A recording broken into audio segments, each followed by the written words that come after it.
Selamat pagi, salam sejahtera. Isu hangat pagi ini, UMNO PAS bersatu. Gagal dielak berlaga, Ismail Sabri diancam bahaya. Berita sepenuhnya. Orang yang paling susah hati dan tertekan jiwa raganya bila berlaku pertembungan tiga penjuru di PRN Melaka ini tidak lain tentunya ialah Ismail Sabri Yaakob. Beliau kini bukan saja gagal dalam usahanya memastikan tiga parti utama dalam kerajaan keluarga Malaysia, UMNO, PAS dan Bersatu tidak berlaga sesama sendiri, bahkan barangkali menyedari suaranya sebagai Perdana Menteri langsung tidak laku di mata kepimpinan UMNO. Walaupun Presiden UMNO Ahmad Zahid Hamidi berada di Jerman untuk rawatan tulang belakang, ketegasan pendiriannya itu untuk BN bertanding solo dan tidak bekerjasama dengan sesiapa sebagaimana dilafazkan lama sebelum ini lagi nampaknya kekal sebagai ketetapan rasmi. Timbalan Presiden UMNO Muhammad Hassan selaku pengarah PRN Melaka bagi BN juga ternampak benar-benar sehati sejiwa dengan Zahid Hamidi dalam mempertahankan pendirian tidak mau bekerjasama baik dengan PAS maupun Bersatu. Kini dengan pertandingan tiga penjuru yang berlaku itu, selain wajah kepimpinan, Ismail Sabri akan terus dibayangi awan hitam kegagalan yang sekaligus menampakkan ketidakwibawaannya sebagai Perdana Menteri.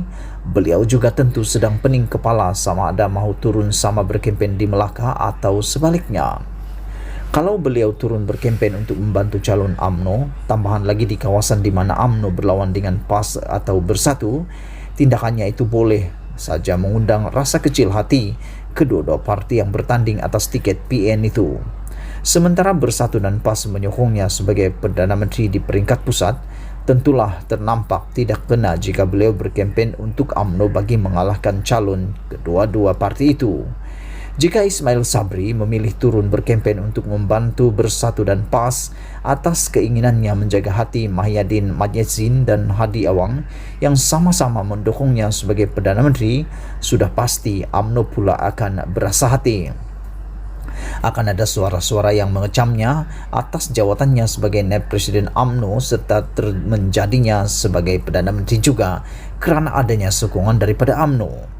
Akhirnya, tentulah terlihat hodoh wajah seorang Perdana Menteri daripada UMNO, tetapi turun berkempen untuk parti lain yang sedang dibenci oleh UMNO sendiri.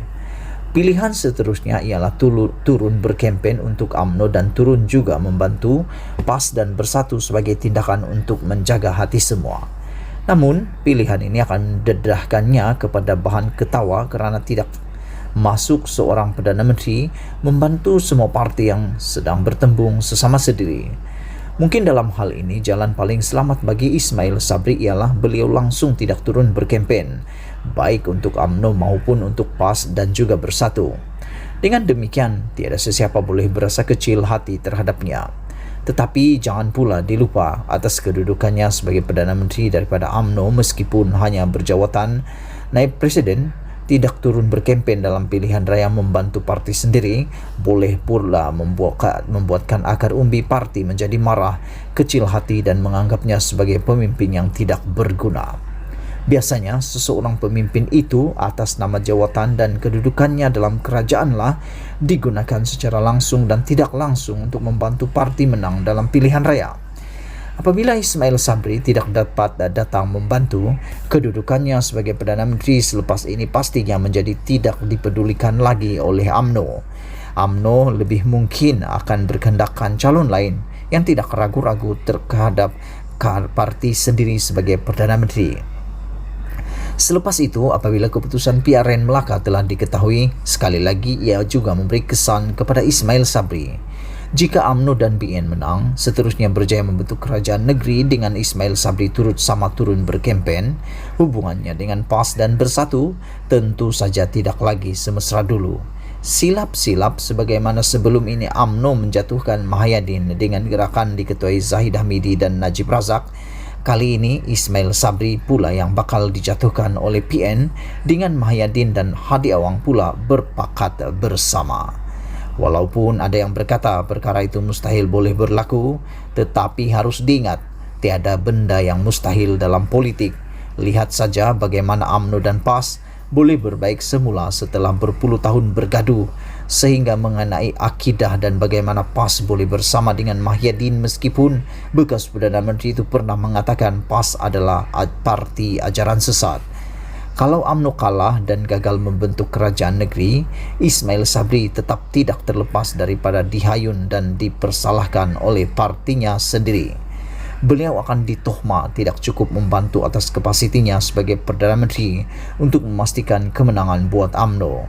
Lebih buruk lagi jika kekalahan UMNO itu nanti disertai dengan tindakannya tidak datang membantu ketika kempen.